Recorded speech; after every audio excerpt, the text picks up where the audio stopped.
Linguistics, second language acquisition. Some children grow up in a social environment where more than one language is used and are able to acquire a second language in circumstances similar to those of first. Those fortunate individuals are bilingual. However, most of us are not exposed to a second language until much later, and our ability to use a second language, even after years of study, rarely matches ability in our first language.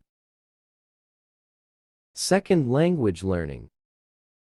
This is an enigma that children can learn a first language L1 effortlessly at a young age, but learning a second language L2 later in life is often more challenging.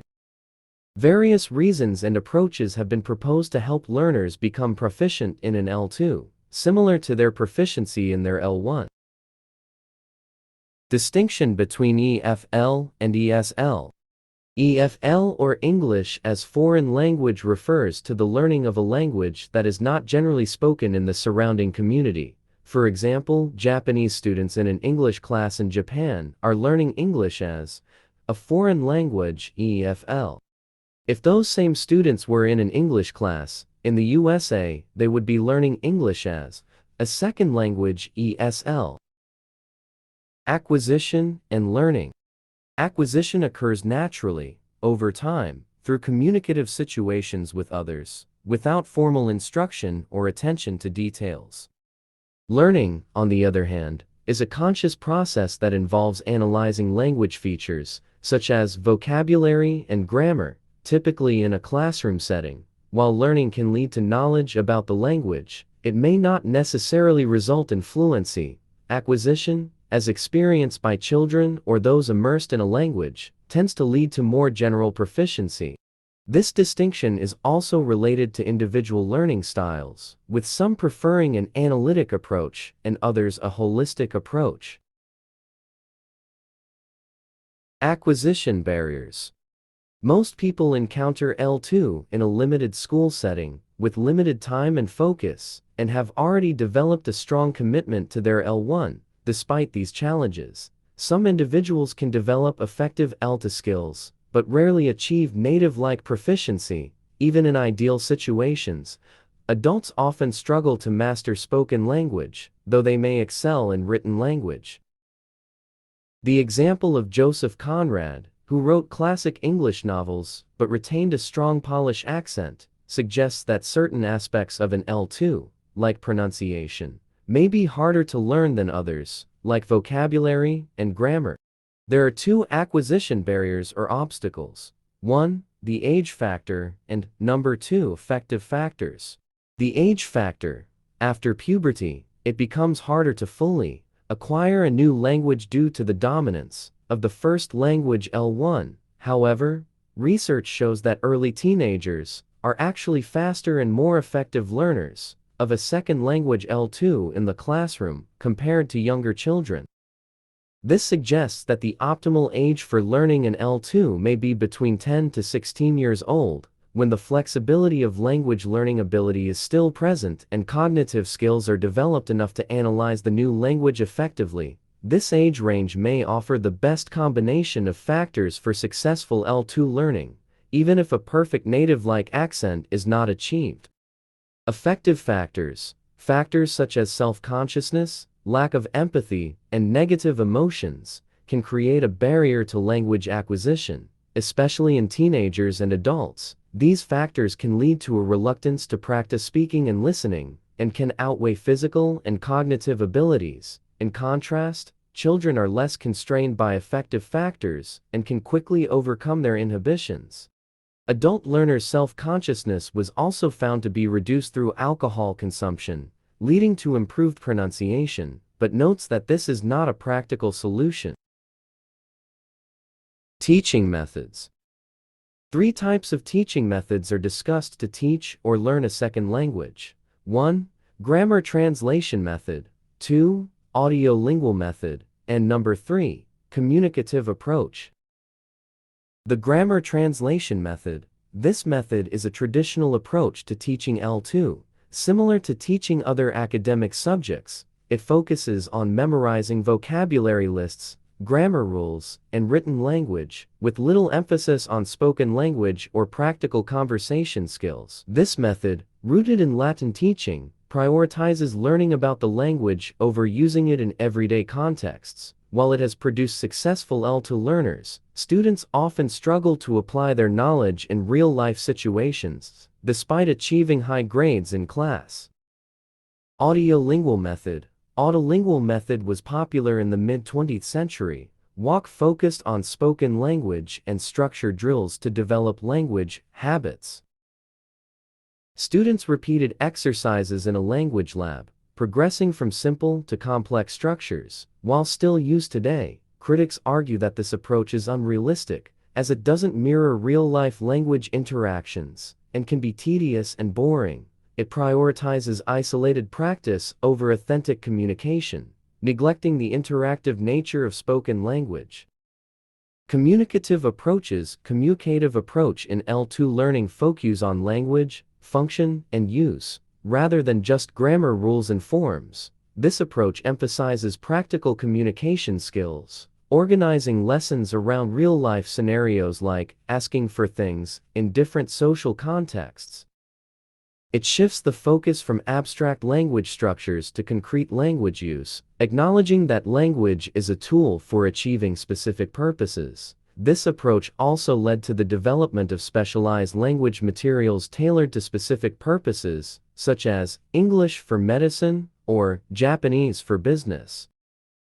The focus in L2 studies has shifted from the teacher, textbook, and method to the learner and the acquisition process. Communicative approaches now tolerate errors as a natural part of the learning process, rather than viewing them as failures to be corrected. These errors are seen as clues to the learner's active learning progress, similar to the ungrammatical forms produced by children acquiring their L1.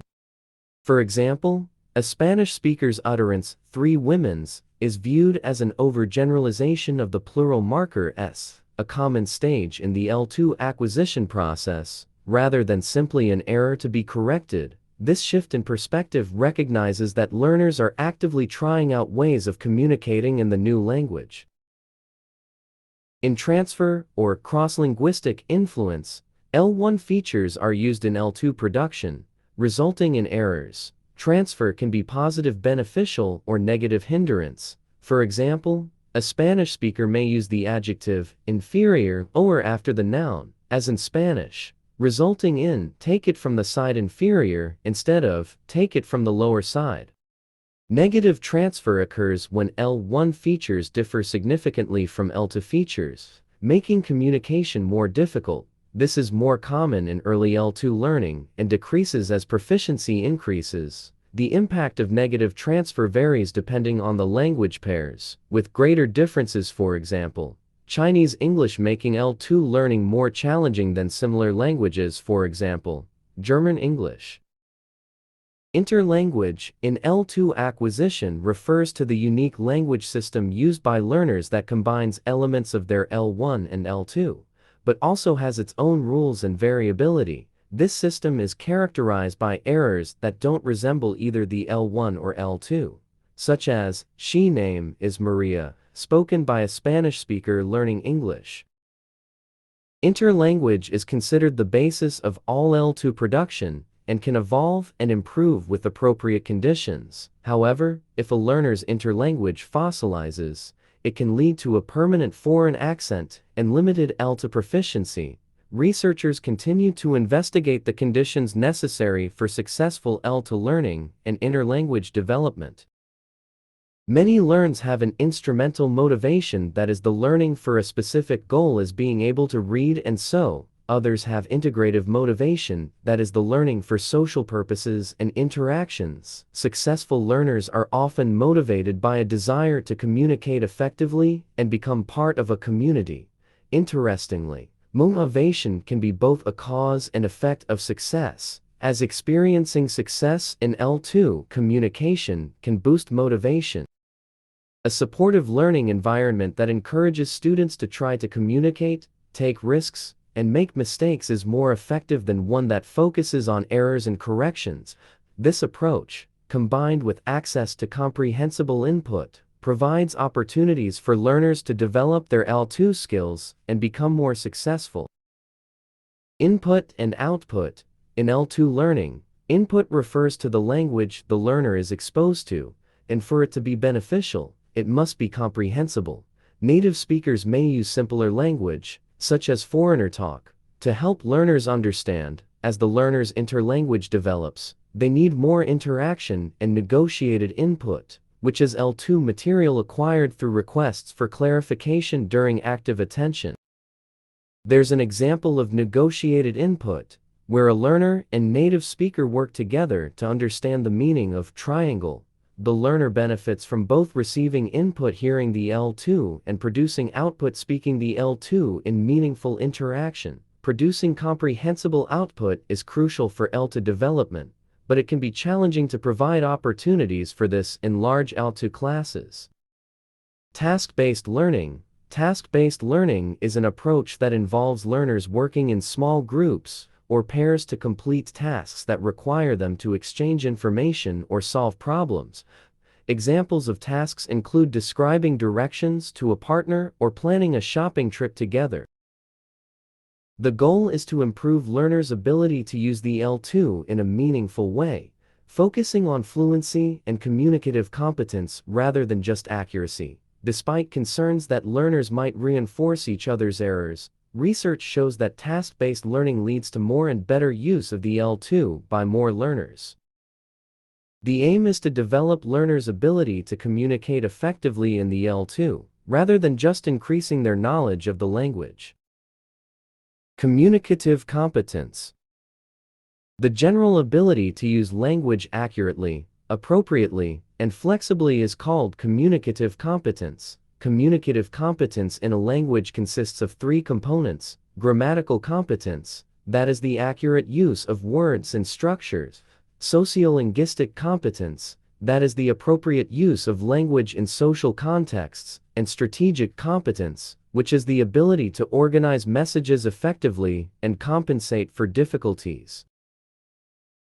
Chapter completed. For solved study question of this chapter of linguistics, check the link in the description of this video. See you in the next video. Goodbye.